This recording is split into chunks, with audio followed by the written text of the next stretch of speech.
શરૂઆત. નમસ્કાર વિદ્યાર્થી મિત્રો, આજે મનોવિજ્ઞાનના એક નવા વિષય સાથે આપણે સૌ મળ્યા છે. વિકૃતિ. જેમ શારીરિક બીમારી, એવી જ રીતે માનસિક બીમારી. પરંતુ આના પહેલા જ્યારે આપણે મળ્યા હતા તો થોડું આપને યાદ કરાવું. પ્રેરણા, આવેગ, સ્મૃતિ, વિચારણા, સર્જનાત્મક શક્તિ ની ચર્ચા કરી હતી. વિદ્યાર્થીઓ, સૌમ્ય મનોવિકૃતિ વ્યક્તિગત ભિન્નતા ની ચર્ચા કરતા પહેલા આ વિષય થોડો જુદો છે. અને જ્યારે આપણે સામાન્ય મનોવિજ્ઞાન ની વિદ્યાર્થીઓ વાત કરી હતી એ વખતે આપણે આપ સૌને યાદ હશે કે સૌમ્ય મનોવિકૃતિ વિશે વાત કરવાની રહી ગઈ હતી અને આપ સૌને મેં કહ્યું હતું કે આ ચર્ચા બહુ અગત્યની છે. આપ સૌને આશ્ચર્ય થશે કે આપણા બધામાં નાની મોટી કેટલીક વિશેષતાઓ જોવા મળે છે. અને આ વિશિષ્ટતાઓને કારણે આપણે એકબીજાથી ભિન્ન પડીએ છીએ. સૌમ્ય મનોવિકૃતિ ની ચર્ચા કરું એ પહેલા આપ સૌને મારે કહેવું છે કે આપણે દિવસ દરમિયાન પોતાની જાતને, પોતાના અહમની રક્ષણ કરવા માટે એટલી બધી બચાવ પ્રયુક્તિઓનો ઉપયોગ કરીએ છીએ. અને આપણી એ પણ ચર્ચા થઈ હતી કે જ્યારે આ બચાવ પ્રયુક્તિઓ સાધન નહીં પણ સાધ્ય બની જાય ત્યારે વ્યક્તિ માટે મુશ્કેલ પડે છે. અને વારંવાર પોતાની જાતના અહમની રક્ષણ કરવા માટે આપણે પ્રયત્નો જે કરીએ છીએ અને એની અતિશયોક્તિ વધી જાય ત્યારે એ વિકૃતિનું સ્વરૂપ ધારણ કરે છે. સૌમ્ય મનોવિકૃતિને હળવી વિકૃતિ તરીકે પણ આપણે જાણીએ છીએ. અને સમાજમાં આ વિકૃતિ પર બહુ ધ્યાન નથી આપવામાં આવતું વિદ્યાર્થીઓ. પણ મારે આપ સૌને સમજણ આપવી છે કે કેટલાક લક્ષણો જો તમારા કુટુંબમાં, તમારા બાળકમાં કે સમાજની કોઈ વ્યક્તિમાં પણ દેખાય ત્યારે એક ભય ચિહ્ન બની જાય છે. આપણા સૌની એક મોટી ખાસિયત છે કે સમાયોજન સાધવા પ્રત્યક્ષ કે પ્રયોક્ષ રીતે આપણે પ્રયત્ન કરીએ છીએ. અને વારંવાર એ પ્રયત્ન છતાં પણ સફળતા નથી મળતી, ત્યારે વ્યક્તિ, માણસ બેચેની, ચિંતા, ભય નો અનુભવ કરે છે. સૌમ્ય મનોવિકૃતિ ને હું તમને એક વૈજ્ઞાનિક રૂહે સમજાવું તો સૌમ્ય મનોવિકૃતિ એક હળવા પ્રકારની વિકૃતિ છે અને આની કેટલીક વ્યાખ્યાઓ જુદા જુદા મનોવૈજ્ઞાનિકોએ આપેલી છે, જે તમને સમજણ આપશે કે ખરેખર સૌમ્ય મનોવિકૃતિ શું છે અને એને સમજવી પણ શા માટે જરૂરી છે. વિદ્યાર્થીઓ, લેનર અને ક્યુબ નામના એક મનોવૈજ્ઞાનિક, જેમણે કહ્યું કે એમના શબ્દોમાં હું તમને કહું તો સૌમ્ય મનોવિકૃતિ વ્યક્તિને તીવ્ર સંઘર્ષો, વ્યક્તિગત તથા સામાજિક બિન અસરકારક સમાયોજન તરફ દોરી જાય છે. સૌમ્ય મનોવિકૃતિ વાળા વ્યક્તિઓ યોગ્ય રીતે વિદ્યાર્થી સમાયોજન નથી કરી શકતા, અને સમાયોજન એ કુટુંબ સાથે, મિત્રો સાથે, તમે જ્યાં પણ હોવ ત્યાં બહુ અગત્યની વસ્તુ છે. અને સમાયોજન જ વ્યક્તિને માનસિક સ્વાસ્થ્ય જાળવવામાં અગત્યનો ભાગ ભજવે છે. તો સૌમ્ય મનોવિકૃતિ કે જેમ લેનર અને ક્યુબે કહ્યું કે બિન અસરકારક, વારંવાર એનો ઉપયોગ કરો, તીવ્ર સંઘર્ષો તરફ તમને લઈ જાય છે. અને વિદ્યાર્થીઓ એટલે યાદ રાખજો કે જે વધારે પડતા સંઘર્ષો નો અનુભવ કરતો હોય, જે વધારે પડતી બચાવ પ્રયુક્તિનો ઉપયોગ કરતો હોય, જેને સમાયોજન કરવાની યોગ્ય કુશળતા ન હોય, તેવા વ્યક્તિઓ સૌમ્ય મનોવિકૃતિ, જેને તમે કહી શકો ન્યુરોસિસ તરફ ધકેલે છે. જેસી કોલમેને બહુ સરસ સમજાવ્યું, અને મનોવૈજ્ઞાનિક પેજ એ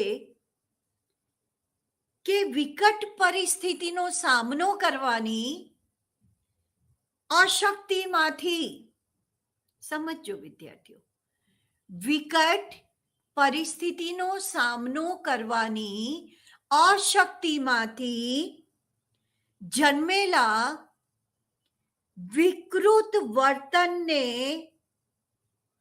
સૌમ્ય મનોવિકૃતિ કહે છે. એટલે વિદ્યાર્થી, આ વર્તન સાધારણ નથી. સાધારણ વ્યક્તિઓ કરતા ભિન્ન છે. અને જેમ તમને મેં પહેલા સમજણ પાડી કે વધારે પડતી ચિંતા, વધારે પડતો ડર, વધારે પડતી બચાવ પ્રયુક્તિ, આ સર્વનો ઉપયોગ વ્યક્તિ જ્યારે કરે છે તો એને સમજવું કે સૌમ્ય મનોવિકૃતિ તરફ જવાની શક્યતા છે. વિદ્યાર્થીઓ, કદાચ તમે લોકોએ ન્યુરોટિસિઝમ શબ્દ સાંભળ્યો હશે, અથવા તો આજે હું તમને કહું.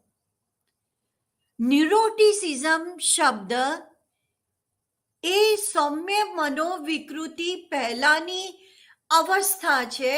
અને મેં જેમ આપને કહ્યું કે વધારે પડતી ડર, ચિંતા, બચાવ પ્રવૃત્તિ, વધારે પડતો સંઘર્ષ જે વ્યક્તિમાં વધારે હશે, એવા લક્ષણો દેખાતા હશે, એ વ્યક્તિ સૌમ્ય મનોવિકૃતિ તરફ જઈ રહ્યો છે. અને માટે એના સંઘર્ષો, એના ભય, એની ચિંતા, વધારે પડતી બચાવ પ્રયુક્તિનો જો ઉપયોગ કરતો હોય, એના સામે એઝ એ ટીચર અને મનોવિજ્ઞાન વિષયના નિષ્ણાંત તરીકે તમારે એને ચેતવા જોઈએ. વિદ્યાર્થી, આનું એક સુંદર ઉદાહરણ આપું જેનાથી તમને એનો ખ્યાલ આવશે. એક બાળક છે, સતત ચિંતામાં રહે છે, અને ચિંતા અને ભય નો ખૂબ ગાઢ સંબંધ છે. અને ભય, ચિંતા, ભય અરસપરસ એવી રીતે સંકળાઈ જાય છે કે બાળક યોગ્ય નિર્ણય લઈ શકતો નથી. અને ઘણા વિદ્યાર્થી મિત્રો પરીક્ષાની ચિંતા એ સામાન્ય બાબત છે, પણ એની અતિશયોક્તિ વ્યક્તિને એના કાર્ય તરફ ધ્યાન આપવા નથી દેતી, એના ધ્યાનમાં ખલેલ ઉત્પન્ન કરે છે. એટલે કોઈ પણ વ્યક્તિના જીવનમાં ચિંતા, હતાશા, નિરાશા, બચાવ પ્રયુક્તિનો ડર એનું પ્રમાણ વધારે હોય તો એને ઓછી કરવાનો પ્રયત્ન કરવો જોઈએ. સૌમ્ય મનોવિકૃતિને વિદ્યાર્થીઓ હજી સારી રીતે સમજવા એક બીજી વ્યાખ્યા આપું. લેન્ડિસ અને બોલ્સ નામના મનોવૈજ્ઞાનિક, જેમને ખૂબ સરસ અને સરળ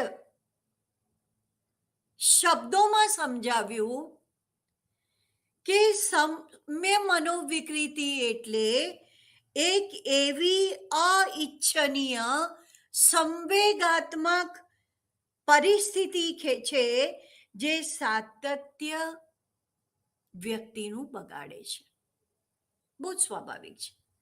અતિશય ચિંતામાં હો, ભયમાં હો, વારંવાર યોગ્ય નિર્ણય લેવામાં બચાવ પ્રયુક્તિનો વારંવાર તમે ડરી જાઓ તો બહુ જ સ્વાભાવિક છે કે એમણે કહ્યું કે જ્યારે આપણું સાતત્ય બગડે ત્યારે આપણે સૌમ્ય મનોવિકૃતિ તરફ જઈ રહ્યા છે એનું નિર્દેશ કરે છે. વિદ્યાર્થીઓ, જે આ બે લેનર ક્યુબ હોય, કોલમેન હોય, કે જેમ્સ પેજ હોય, કે લેન્ડિસ કે બોલ્સ હોય, એ સૌની વ્યાખ્યા ઉપરથી કેટલીક સામાન્ય બાબતો ફલિતાર્થ થાય છે, જેના પ્રત્યે તમારું ધ્યાન દોરવા માંગુ છું. સૌમ્ય મનોવિકૃતિ, વિદ્યાર્થીઓ ધ્યાનથી સાંભળો. સૌમ્ય મનોવિકૃતિ દર્દી ચિંતાતુર, બેચેન, અને સામાન્ય પરિસ્થિતિનો આ લક્ષણોને કારણે સામનો કરી શકતો નથી. અને બહુ જ સ્વાભાવિક છે વિદ્યાર્થીઓ કે જ્યારે વ્યક્તિ સમસ્યા કે વાસ્તવિક પરિસ્થિતિ કે સામાન્ય પરિસ્થિતિનો જો સામનો ન કરી શકે તો એ જીવનમાં ધીમે ધીમે ધીમે પાછો પડતો જાય છે. લહેનર અને ક્યુબ માને છે, આપણે આગળ પણ જેમ ચર્ચા કરી, કે સમાયોજન સાધવામાં જ્યારે વ્યક્તિ નિષ્ફળ નીવડે, એના અહમને નુકસાન થાય, સામાન્ય જીવન જીવવામાં એને તકલીફ પડે, ત્યારે સૌમ્ય મનોવિકૃતિનો વ્યક્તિ શિકાર બન્યો છે એમ કહી શકાય. વિદ્યાર્થીઓ, કેટલાક સૌમ્ય વિકૃતિના લક્ષણો જોઈએ. અને આ લક્ષણોની જે હું ચર્ચા કરી રહી છું વિદ્યાર્થીઓ, એ લક્ષણો જેટલા વ્યક્તિમાં વધારે દેખાય, ગંભીર પ્રમાણમાં દેખાય, એની વિકૃતિની ગંભીરતા વધારે. એમાં પહેલું લક્ષણ છે વ્યગ્રતા, ચિંતા. પહેલું લક્ષણ છે વ્યક્તિ સતત ચિંતામાં રહે છે. અને જો એમને ચિંતાનું કારણ પૂછવામાં આવે તો બહુ સામાન્ય હોય, પણ વ્યક્તિગત ભિન્નતાની ફરી જો વાત લાવીએ તો દરેક વ્યક્તિમાં ચિંતાને સહન કરવાની, ચિંતાને જોવાની શક્તિ, ચિંતાને પારખવાની શક્તિ, ચિંતાને પહોંચી વળવાની શક્તિ જુદી જુદી હોય છે. અને માટે પહેલું લક્ષણ કે સૌમ્ય મનોવિકૃતિ ધરાવનાર વ્યક્તિ અતિશય ચિંતિત હોય છે. વિદ્યાર્થી, બહુ સ્વાભાવિક છે કે બીજું લક્ષણ એ જ હોઈ શકે કે જ્યારે વ્યક્તિ સતત ચિંતામાં કે તીવ્ર ચિંતામાં હોય ત્યારે કાર્ય કરવાની અશક્તિ એનામાં આવી જાય છે.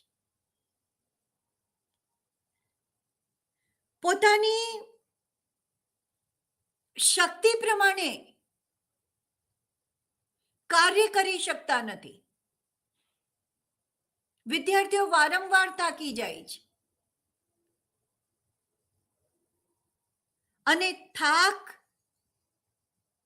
એ ફિઝિકલ, તમે કોઈ કાર્ય કર્યું હોય અને તમે થાક્યા હોય એ જુદી વસ્તુ છે.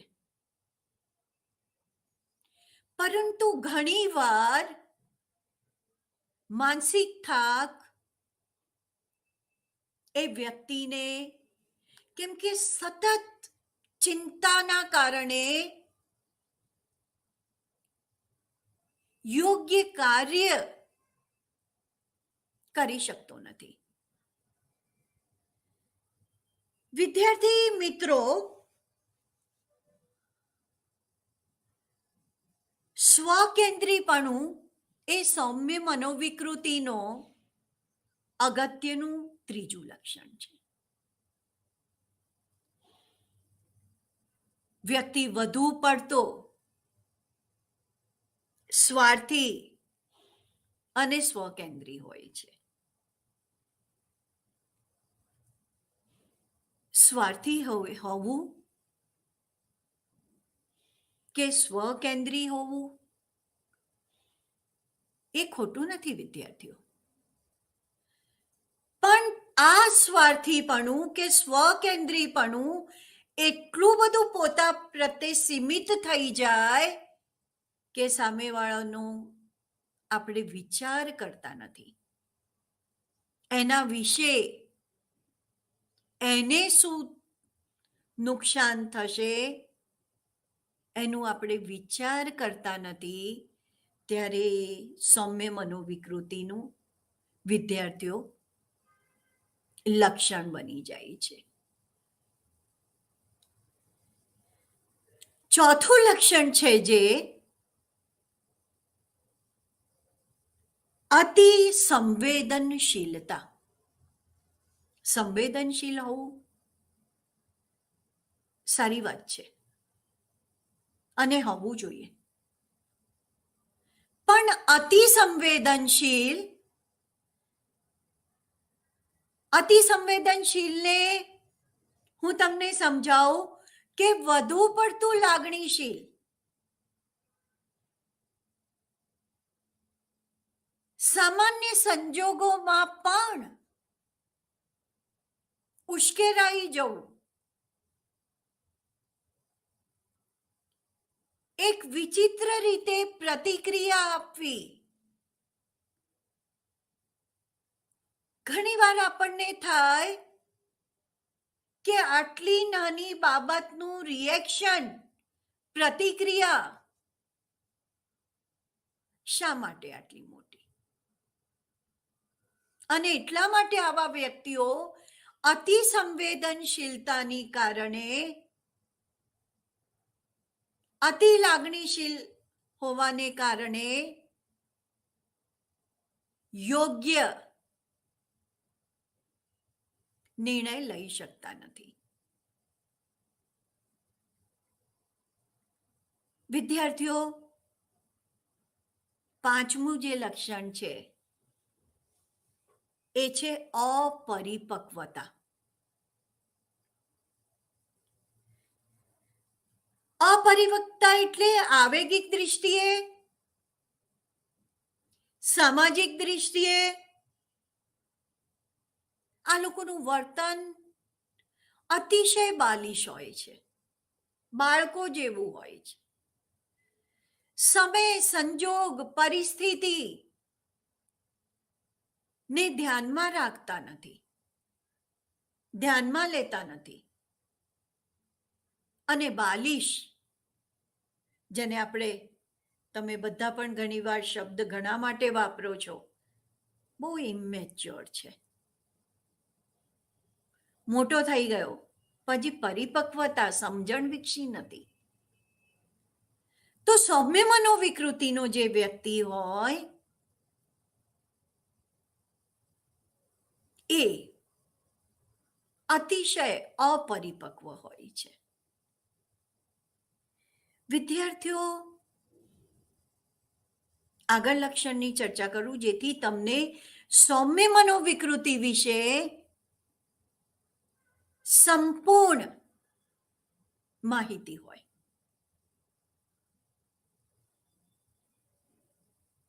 વિદ્યાર્થીઓ, શારીરિક ફરિયાદો કોઈ પણ કારણ વગર, માથા દુખાવાની, ઓછું દેખાવાની, ઓછું સાંભળવાની ફરિયાદો આવા વ્યક્તિઓ કરતા હોય છે. શારીરિક ફરિયાદો એક આના સાથે જ સંબંધિત વિષયની ચર્ચા કરું. આજકાલ વિદ્યાર્થીઓ સાયકોસોમેટિક મનોદેહિક વિકૃતિઓ, વિદ્યાર્થીઓ લક્ષણો શારીરિક હોય, માથું દુખે છે, હકીકત છે, બેસાતું નથી, ધ્યાન કોઈ પણ જગ્યાએ આપી શકાતું નથી.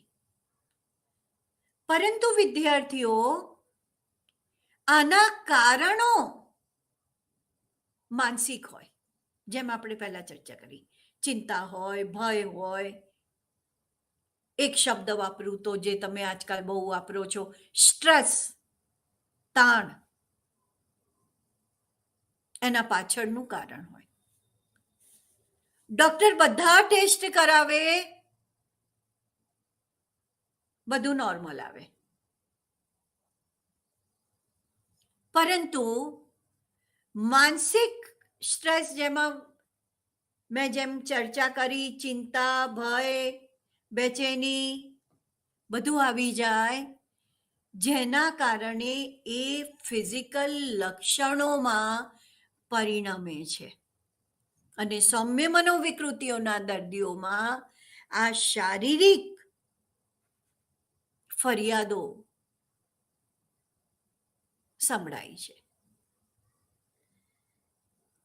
વિદ્યાર્થીઓ, દુઃખ અને નિરાશા, આનું બહુ અગત્યનું લક્ષણ છે. પોતાની જાતને દુઃખી માને છે,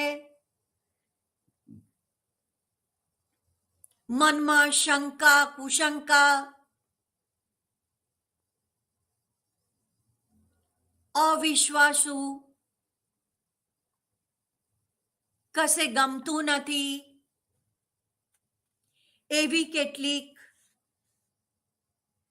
ફરિયાદો, લક્ષણો સૌમ્ય મનોવિકૃતિના વ્યક્તિઓમાં જોવા મળે છે. વિદ્યાર્થીઓ, એક બહુ અગત્યનું લક્ષણ જેની મને બરાબર ધ્યાન છે કે મેં આપ સૌ સાથે ખૂબ જ વિસ્તારથી ચર્ચા કરી હતી, અને એ છે અચેતન પ્રેરણાઓ. કેટલીક અચેતન પ્રેરણાઓ જે વ્યક્તિ પોતે નથી જાણી શકતો કે કેમ મને ચિંતા થાય છે, કેમ હું ભયનો અનુભવ કરું છું, કેમ મને બેચેની લાગે છે, કેમ મને ઊંઘ નથી આવતી, એને પૂછો, તેના યોગ્ય કારણો આપી શકતો નથી. આવી અચેતન પ્રેરણાઓ પણ એના સ્વપ્નો દ્વારા, એના પીછેહટ દ્વારા, એના વર્તન જે છે એના દ્વારા આપણે જાણી શકીએ છીએ. એટલે અચેતન પ્રેરણાઓ પણ સૌમ્ય મનોવિકૃતિનો ખૂબ જ અગત્યનું લક્ષણ છે. વિદ્યાર્થીઓ, આજે ટોપિકની આજે હું આપ સાથે ચર્ચા કરી રહી છું, એને તમે પણ એબનોર્મલ સાયકોલોજીની જ્યારે આપ સૌને યાદ કરાવું, એબનોર્મલ સાયકોલોજી, અસામાન્ય મનોવિજ્ઞાન ની આપણે ચર્ચા કરી હતી, ત્યારે મેં આપ સૌને કહ્યું હતું કે આ વિકૃતિઓની આગળ ચર્ચા છે, અને એ વખતે હું આ વિકૃતિઓની ચર્ચા કરીશ. પુનરાવર્તન,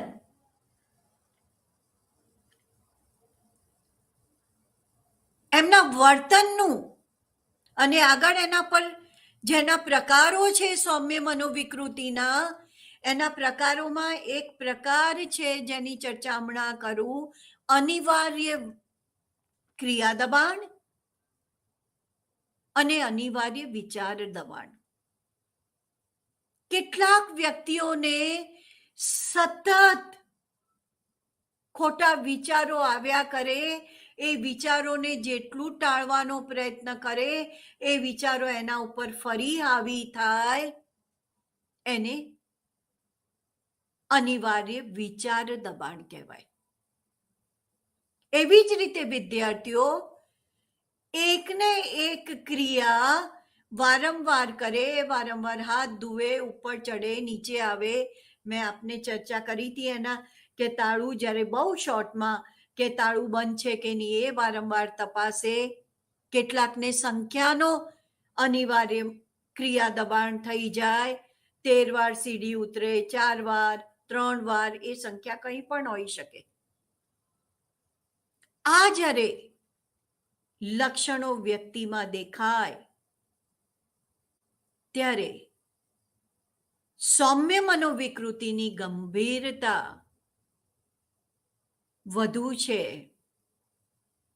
એમ આપણે કહી શકીએ છીએ. વિદ્યાર્થીઓ, વિચારોમાં ખામી બહુ જ સ્વાભાવિક છે કે ઉપરના જે લક્ષણો આપણે જોયા અને એમાં ફરીવાર ભાર આપવું, ભય, ચિંતા ને કારણે યોગ્ય રીતે વિચારી શકતો નથી, યોગ્ય રીતે વિચારી શકતો નથી, તો યોગ્ય રીતે વર્તી શકતો નથી.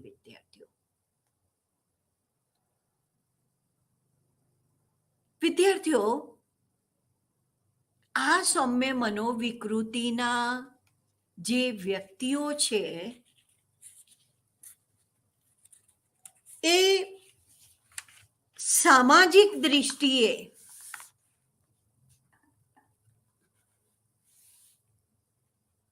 અને વ્યક્તિગત રીતે એ લોકોને નુકસાન કરે છે. આપણા મનમાં પ્રશ્ન થશે કે સામાજિક રીતે કેમ? આપણા સમાજમાં જેટલા સ્વસ્થ વ્યક્તિઓ હશે, સમાજ એટલો સ્વસ્થ હશે. પરંતુ સૌમ્ય મનોવિકૃતિના સંખ્યા જો સમાજમાં વ્યક્તિઓ બેચેન રહેશે, ચિંતાતુર રહેશે, ભયભીત રહેશે, તો સમાજ સ્વસ્થ નહીં બની શકે. અને માટે વિદ્યાર્થીઓ, આ સૌમ્ય મનોવિકૃતિ સ્પષ્ટ રીતે બહુ નુકસાનકારક નથી દેખાતી, પણ અને એટલે આને સૌમ્ય મનોવિકૃતિ નામ જ આપ્યું છે. હળવા પ્રકારની મનોવિકૃતિ, સૌમ્ય મનોવિકૃતિ, પણ સમાજ માટે અને વ્યક્તિગત રીતે નુકસાનકારક છે. વિદ્યાર્થીઓ, તમારા મનમાં એ પ્રશ્ન પણ ઊભો થયો હશે અને જે જાણવાની વધારે જરૂર છે કે આના કારણો કયા હશે. ફરી વાર કહું છું કે કોઈ પણ વિકૃતિ કે બીમારી આવે પહેલા કેટલાક સામાન્ય લક્ષણો વ્યક્તિને ચેતે છે, પણ વ્યક્તિ એના પર ધ્યાન આપતો નથી અને જેના કારણે સૌમ્ય મનોવિકૃતિ જ્યારે તીવ્ર મનોવિકૃતિનું સ્વરૂપ ધારણ કરે છે ત્યારે વ્યક્તિને નુકસાનકારક નીવડે છે. અને માટે પ્રિવેન્શન માટે એના કારણો ની છંટાવટ જરૂરી છે. વિદ્યાર્થીઓ, સૌમ્ય મનોવિકૃતિના નિષ્ણાંતોએ મુખ્ય 4 કારણો દર્શાવ્યા છે. ધ્યાનથી સાંભળજો. પહેલો છે આનુવાંશિકતા અથવા વારસો. બીજું છે આનુવાંશિકતા અને વારસામાં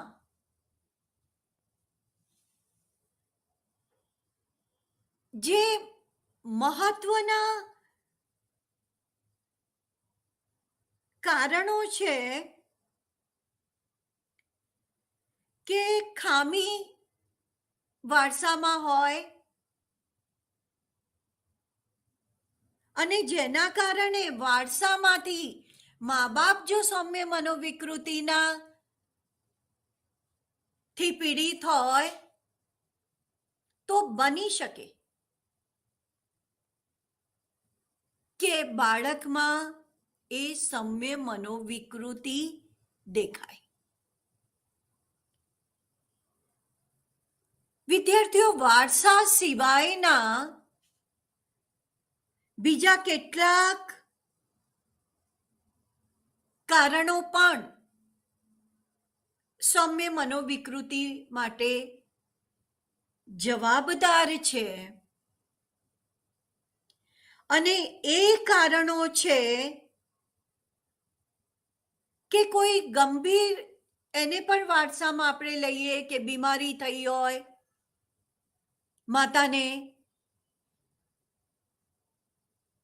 અનિયમિત જીવન શૈલી હોય, તો બની શકે કે વારસામાં આવે. પણ વિદ્યાર્થીઓ, મેં તમને જેમ કહ્યું કે સંશોધનો ને હજી આને પૂરતા સમર્થનો નથી. જરૂરી નથી કે થશે જ, પણ શક્યતા છે. વારસા સિવાયના એમાં જનીન તત્વો હોય, તમારા હાર્મોન્સ હોય, એ સિવાય કેટલાક વાતાવરણજન્ય ઘટકો સૌમ્ય મનોવિકૃતિ માટે જવાબદાર છે.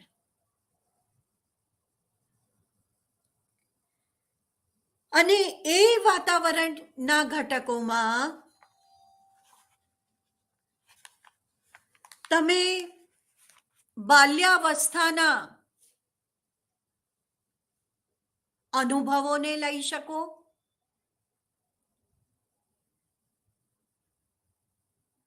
વૈજ્ઞાનિકો જણાવે છે કે બાલ્યકાળના અનુભવો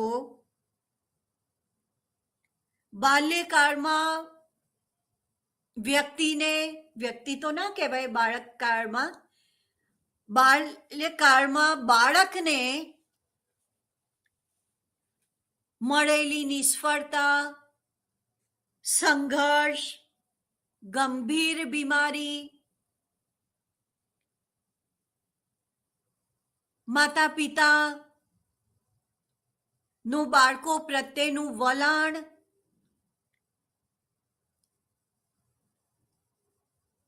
આ કેટલાક ઘટકો,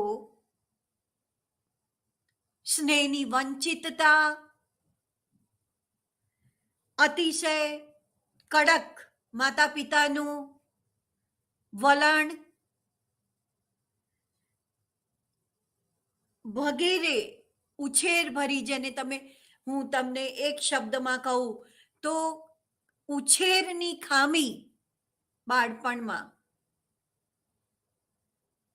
કેટલાક ઘટકો સૌમ્ય મનોવિકૃતિ માટે જવાબદાર છે.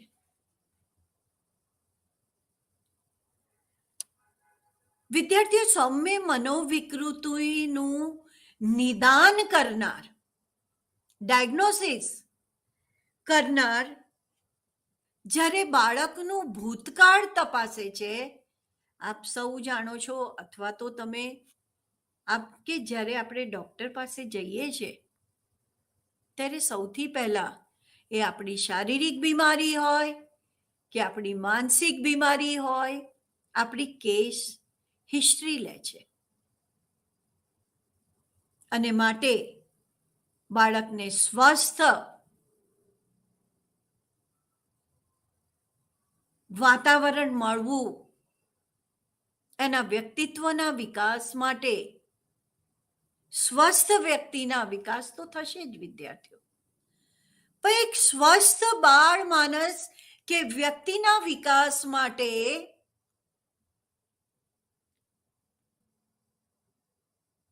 એના બાળકાળના અનુભવો ખૂબ અગત્યના છે.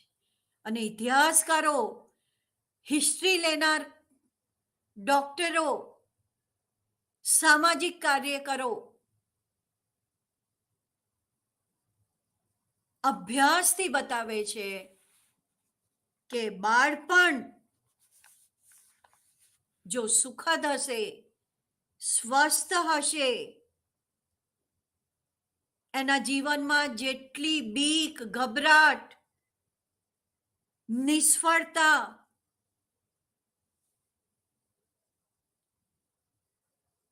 આ નકારાત્મક બાબતો જેટલી ઓછી હશે, સૌમ્ય મનોવિકૃતિ નહીં આવે. વિદ્યાર્થીઓ, વર્તમાન પરિસ્થિતિને પણ મનોવૈજ્ઞાનિકોએ ન્યુરોસિસ માટે ખૂબ અગત્યની ગણાવી છે. કેવી રીતે? જેમ ભૂતકાળના અનુભવો વ્યક્તિના વર્તનને વિકૃત બનાવે છે, પણ માત્ર, ધ્યાનથી સાંભળજો, માત્ર ભૂતકાળના અનુભવોને લીધે વ્યક્તિ સાધારણ કે અસાધારણ બનતી નથી. ફરીવાર, કે ભૂતકાળના અનુભવો અગત્યના, પરંતુ સાથે સાથે વર્તમાન પરિસ્થિતિ એ પણ અગત્યની છે. વિદ્યાર્થીઓ, વર્તમાન પરિસ્થિતિમાં કોઈ કટોકટી ઊભી થઈ હોય, જીવન વ્યવહાર યોગ્ય રીતે ચાલી ન શકતું હોય, વર્તમાન પરિસ્થિતિ ભયજનક, ચિંતાજનક હોય અને જેના કારણે વ્યક્તિ અસલામતીનો અનુભવ કરતી હોય, ત્યારે સૌમ્ય મનોવિકૃતિના લક્ષણો દેખાય છે. આપણી સાદા શબ્દોમાં કહો, વર્તમાન સમય એ ચિંતાનો યુગ છે. નાનું બાળકને પણ પૂછો, તે સતત સ્ટ્રેસમાં જીવે છે. આપણે જીવન જીવવાનું ભૂલી ગયા છીએ.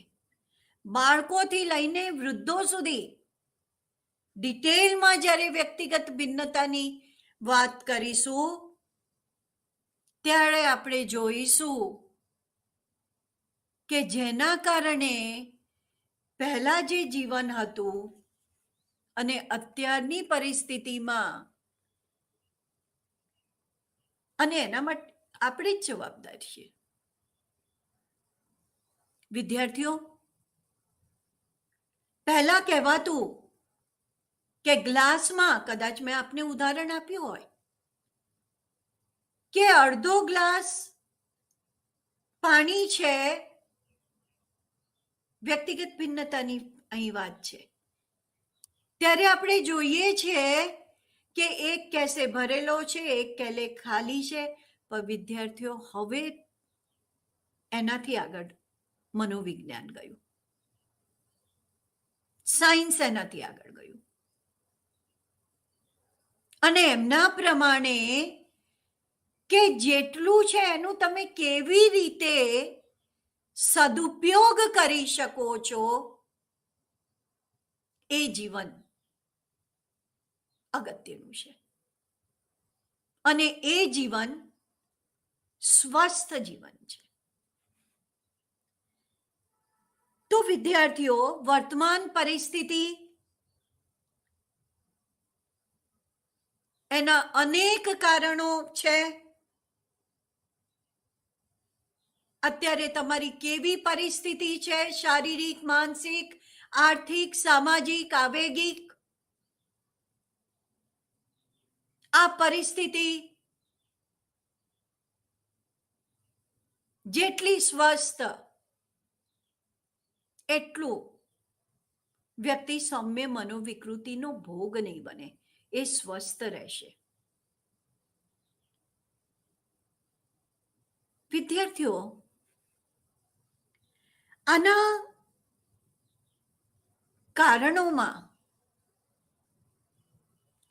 અગત્યનું કારણ છે સામાજિક કે સાંસ્કૃતિક પરિબળો, જે એમ જોવા જઈએ તો વર્તમાન પરિસ્થિતિ સાથે જોડાયેલું છે.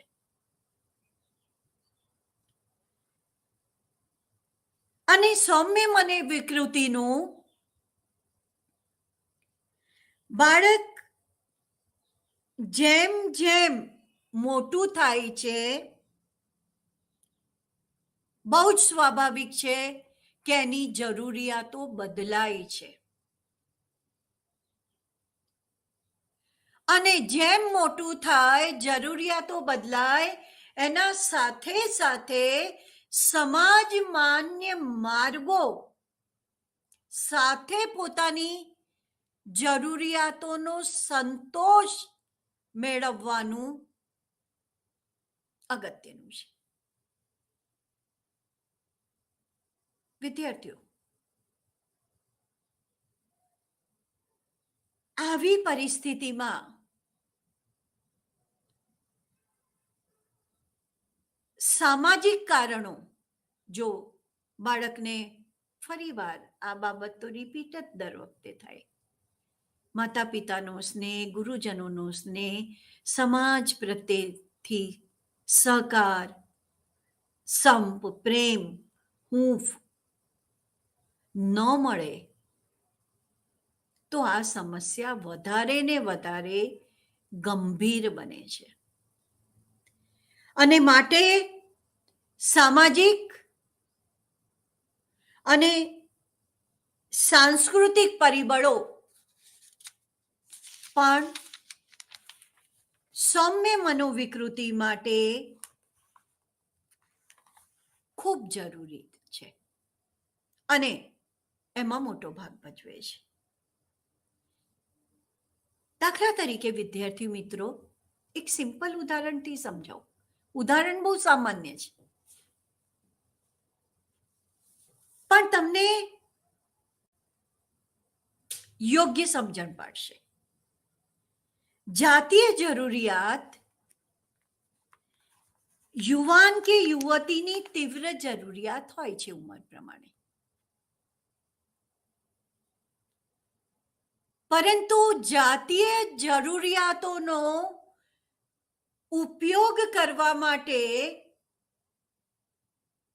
સમાજના કડક નિયંત્રણો પણ છે.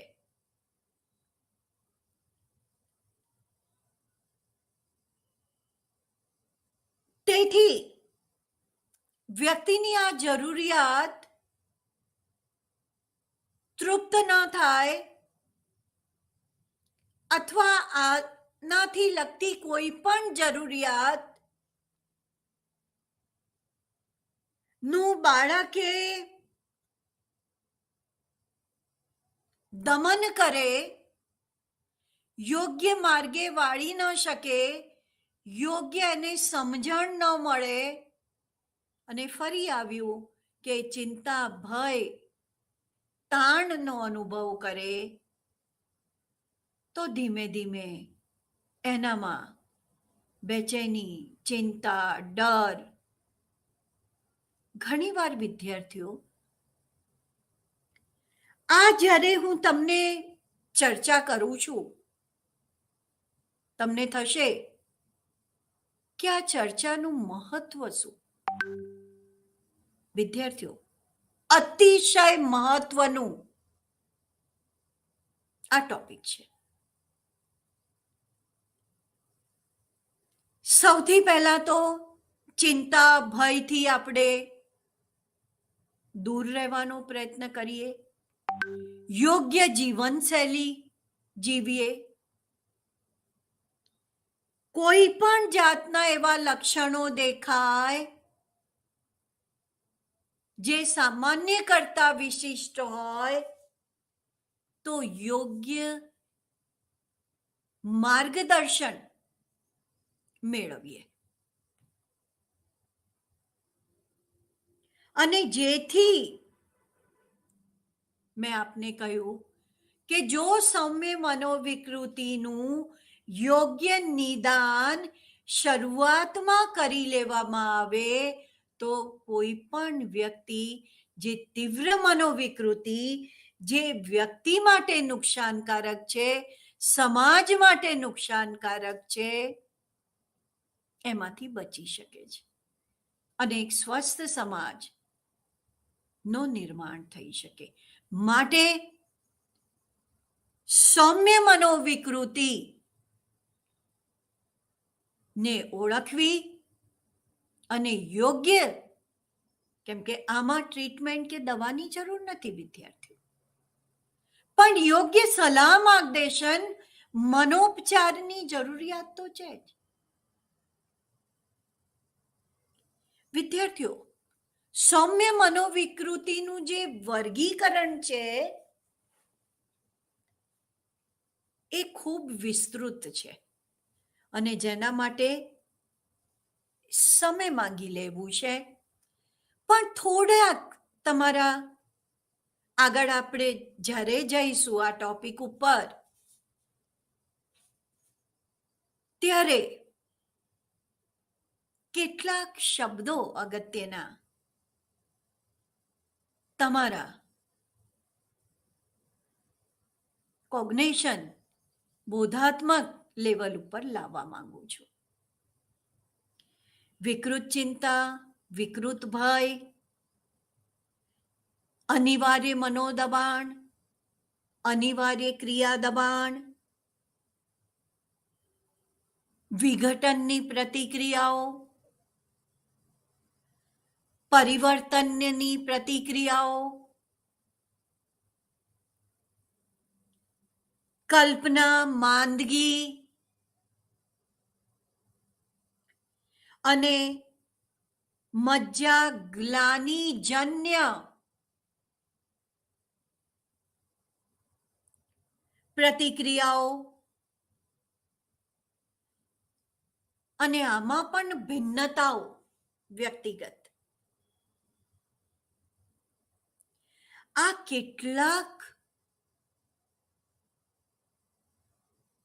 પેટા પ્રકારોની સૌમ્ય મનોવિકૃતિના, જેથી આપણે પ્રાથમિક તબક્કે આને ઓળખી શકીએ અને એનું યોગ્ય ઉપચાર કરી શકીએ માટે ખૂબ જરૂરી છે. વિદ્યાર્થીઓ, આ ટોપિક્સને હું આગળ આપના સાથે ખૂબ વિસ્તારથી ચર્ચા કરીશ,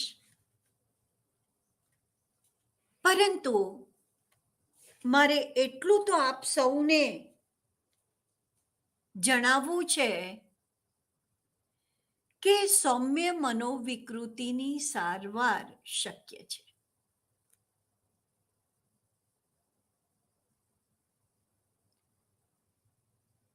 એકદમ માઇલ્ડ દવાઓ દ્વારા, સાયકોથેરાપી, કાઉન્સેલિંગ દ્વારા આનો ઉપચાર શક્ય છે. અને માટે પહેલા તો આપણે સૌમ્ય મનોવિકૃતિનો ભોગ ન બનીએ એ માટેનો પ્રયત્ન કરવાનો છે. અને બીજું જો કોઈ વ્યક્તિ કે સમાજનું બાળક આ તરફ જઈ રહ્યું છે, તેને યોગ્ય કાઉન્સલર પાસે, મનોપચારક પાસે લઈ જવાની જરૂર છે, જેથી આ માંદગીને પ્રાથમિક તબક્કે આપણે મટાડી શકીએ. વિદ્યાર્થીઓ, આજે મેં સૌમ્ય મનોવિકૃતિની આપ સાથે વિસ્તૃત ચર્ચા કરી છે, પરંતુ જે એના પેટા પ્રકારો છે વિદ્યાર્થીઓ, એની આપણે ચર્ચા કરી શક્યા નથી. પણ ફરીવાર સૌમ્ય મનોવિકૃતિની વ્યાખ્યાઓ, સૌમ્ય મનોવિકૃતિના લક્ષણો, એના ઉપચાર, એના પ્રકાર આપ સૌ એકવાર અવશ્યથી અભ્યાસ કરજો. આપને પણ ઉપયોગી થશે અને સાથે સાથે તમારા કુટુંબ અને સમાજને ઉપયોગી થશે. વિદ્યાર્થીઓ, મેં જેમ આપને ચર્ચા કરી, આ જ્યારે આપણે શરૂઆત કરી કે ઇન્ડિવિઝ્યુઅલ ડિફરન્સીસ, વ્યક્તિગત ભિન્નતા, જે નેક્સ્ટ સેશનમાં હું જે આપની ચર્ચા કરવાની છું, ખૂબ સરસ અને મજાનો ઉપયોગ છે. પણ એ પહેલા 5 મિનિટ તમારા સાથે વ્યક્તિગત ભિન્નતા, શારીરિક બાબતોની વ્યક્તિગત ભિન્નતા, એની પણ ચર્ચા કરીશું. એના સિદ્ધાંતોની પણ ચર્ચા કરીશું. વ્યક્તિગત કોન્શિયસ અને અનકોન્શિયસ લેવલે મોટિવેશન, દરેકની પ્રેરણા એક વ્યક્તિથી બીજી વ્યક્તિની ભિન્ન ભિન્ન છે. એટલું જ નહીં વિદ્યાર્થીઓ, આપણી એકની પ્રેરણામાં પણ અનેક ભિન્નતાઓ રહેલી છે. એટલે પ્રેરણાની બાબતમાં, આપણા એપ્ટિટ્યુડ ની બાબતમાં, મનોભાવ, આપણી ક્રિએટિવિટી, આપણી શક્તિ ની બાબતમાં, આપણા આવેગોની ભિન્નતાની બાબતમાં, ઇમોશન્સની બાબતમાં, બહુ જ અગત્યની જે આપણે ચર્ચા કરવાની છે, ઇન્ટેલિજન્સ, બુદ્ધિની બાબતમાં ભિન્નતા. ઉત્કૃષ્ટ બુદ્ધિથી લઈને માનસિક રીતે અસમર્થતા સુધીની. એટલે ઇન્ટેલિજન્સ, ડિફરન્સ બિટવીન ઇન્ટેલિજન્સ, બુદ્ધિની બાબતમાં વ્યક્તિએ કેવી રીતે ભિન્નતા રહેલી છે, અને આ બધી બાબતોથી વિદ્યાર્થીઓ આપણું જે પર્સનાલિટી છે, વ્યક્તિત્વ છે, મેં ચોક્કસ આપથી વાત કરી હતી કે 16 આવા જુદા જુદા જુદા ઘટકોથી વ્યક્તિત્વ બનેલું છે. અને માટે મારું વ્યક્તિત્વ જુદું છે, તમારું વ્યક્તિત્વ જુદું છે, તમારી વર્તવાની ભાત જુદી છે, મારી વર્તવાની ભાત જુદી છે. વ્યક્તિએ આપણને ભિન્નતા જોવા મળે છે. આ સૌ પર્સનાલિટીમાં બધું જ જે સમાઈ જાય છે, એ સૌ ભિન્નતાની વિદ્યાર્થીઓ આપણે ચર્ચા કરીશું. મને વિશ્વાસ છે આજનો જે ટોપિક આપ માટે ખૂબ ઉપયોગી થશે. અને હવે જ્યારે આપણે આગળ વ્યક્તિગત ભિન્નતાની વાતો કરીશું ત્યારે થોડો અભ્યાસ સાથે મળીશું. Wish you all the best વિદ્યાર્થીઓ. નમસ્કાર.